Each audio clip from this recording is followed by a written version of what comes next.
మన కాడ అన్నీ ఉంటాయి, ఆలోచన విధానం ఉంటుంది, శక్తి సామర్థ్యాలు ఉంటాయి, నలుగురిని కలుపుకొని పోగలుగుతాం, అన్నీ ఉంటాయి. కానీ మన కాడ లేనిది ఏంటి అంటే పైసలు. కాబట్టి దీంతో కొడితే వీళ్ళు ఇంటర్ అని చెప్పేసి నాకైతే టికెట్లు పైసలకు అమ్ముకొని చేసి మనల్ని వీక్ చేసేటువంటి పరిస్థితి తీసుకొని వస్తుంది. ఈ రోజులలో ఇప్పుడు ఉన్నటువంటి దాంట్లో కేవలం నేను ఈ ఎలక్షన్ పూల రవీందర్ గారి ఎలక్షన్గా నేను చూడట్లేదు. ఒక బహుజన election. Definitely it need to be there.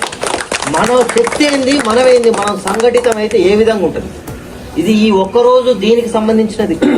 ఒక మేధావి వర్గంలో ఆలోచన మార్పు వస్తే రేపు సమాజంలో మొత్తం మార్పు వస్తానికి మొదటి మెట్టే మీరు తీసుకొచ్చేటువంటి మార్పు రేపు సమాజం మొత్తానికి మార్పు రావాలి. మేధావి వర్గంగా ఉన్నటువంటి మీ అందరూ కూడాను ఆలోచించి ఇప్పుడున్న పరిస్థితులల్లో తప్పకుండా ఈ యొక్క మార్పు, ఇక్కడ జరిగే విజయం మన ఈ ఒక్కరిది కాదు, రేపటి మొత్తం సమాజాన్ని గుర్తించి అందరూ కూడా గెలిపించాలని చెప్పేసి మొదటి ప్రాధాన్యత కోరుతుంది.